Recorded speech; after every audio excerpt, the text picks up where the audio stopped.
Hello students, आज हम आप लोगों के सामने ऐसा क्लास लेकर आए हैं आज कि आज आप मगन हो जाएंगे।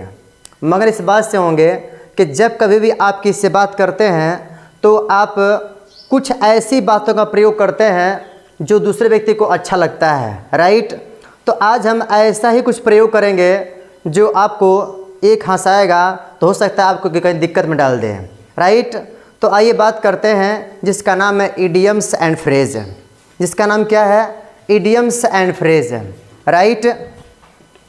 तो आप देख पा रहे होंगे कि मैंने कहा इडियम्स एंड फ्रेज, यह आप किसी न किसी सेंटेंस जिसका प्रयोग करते हैं।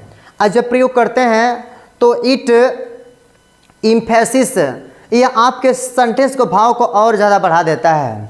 तो लीजिए हम आपके सामने लेकर आए a group of words that are use together. तो मैं बता दूं कि ये जो होता है मुहावरा, इसका अर्थ क्या होता है? मुहावरा होता है, राइट। इस मुहावरे का प्रयोग कैसे करना है, तो मुहावरा होता कैसे है, बनता कैसे, पहले बताता हूँ। तो जो इडियम्स होता है, it is a group of words, it is a group of words. जो मुहावरा होता है शब्दों का समूह होता है। जैसे कहते हैं कि यूनिटी इज स्ट्रेंथ, एकता में दम होता है, एकता में शक्ति होती है, कहते हैं ना। ठीक उसी तरह से समझिए कि एक फ्रेज एक यूनिटी है। फ्रेज क्या एक है? यूनिटी है। अब बिना यूनिटी के फ्रेज बनता ही नहीं है, क्लियर। तो जो फ्रेज होता है हमारा शब्दों का एक समूह होता है, और शब्दों का एक समूह जो अपना पूर्ण अर्थ देता है वह कहलाता है आपका फ्रेज कहलाता है। आइए देखते हैं। A group of words that are use together, मतलब शब्दों का एक ऐसा समूह जो साथ साथ प्रयोग होता है, इडियम्स और फ्रेज वह कहलाता है। ठीक, let us come to the point. आते पॉइंट पर। पहले देखते दिया है add fuel to fire, add fuel to fire. अब सोचिए इसका मतलब क्या होगा। तो इसका मतलब है टू मेक, पहले इसका हिंदी बताते हैं। दिया आग में घी डालना, इसका अर्थ क्या होता है? आग में घी डालना।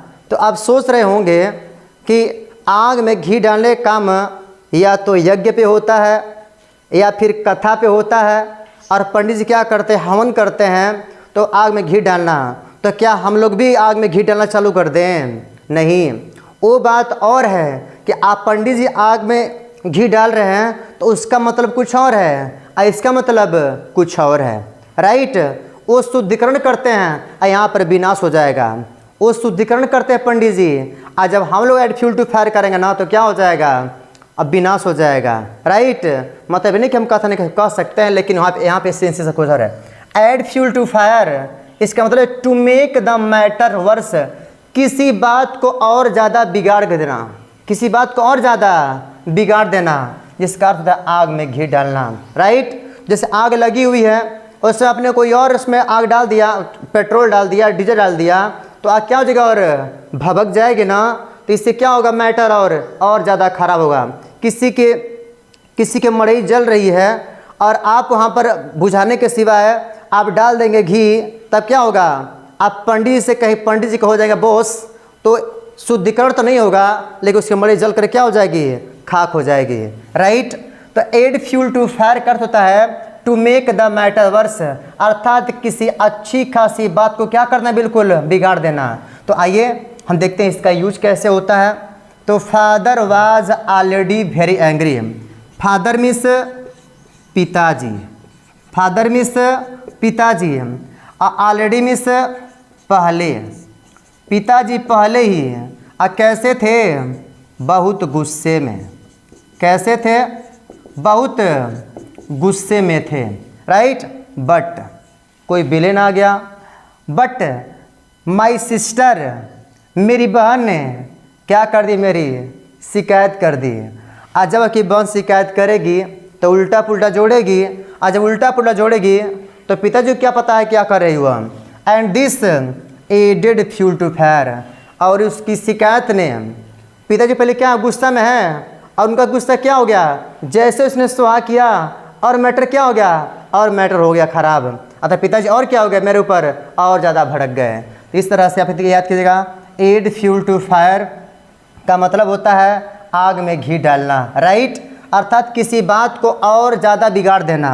तो लिखा है father was already very angry, पिताजी बहुत गुस्से में थे पहले ही, लेकिन मेरी बहन ने मेरे खिलाफ़ क्या कर दी, शिकायत कर दी, और इस चीज़ ने क्या कर दिया, उनके गुस्से को और ज़्यादा बढ़ा दिया। राइट, ये तो बिल्कुल अच्छे समझ में आ गया होगा। राइट, अब चलते हैं नेक्स्ट।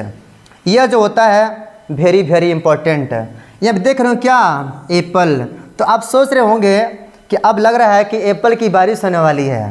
ठीक है, तो नहीं, यहाँ पर एप्पल की बारिश नहीं होगी, लेकिन एप्पल जैसी फीलिंग आएगी ज़रूर।